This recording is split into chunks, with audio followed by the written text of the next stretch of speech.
पराठे। अच्छा आपके लिए बना। और ये देखिए मेरी अम्मी के हाथ पराठे। और बर्तन धुल रही है मेरी छोटी बहन है, इसके हाथों से अंदाजा लगा रही है मेरी छोटी बहन।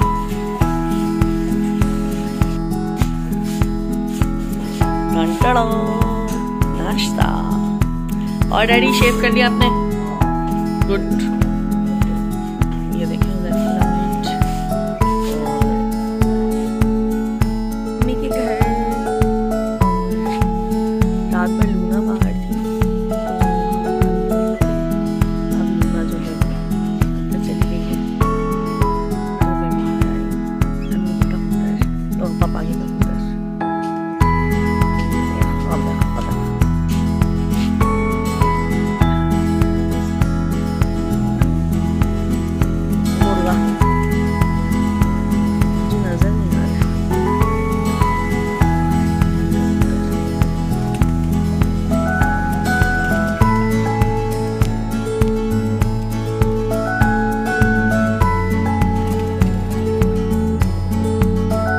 कैसा लग रहा है आपको?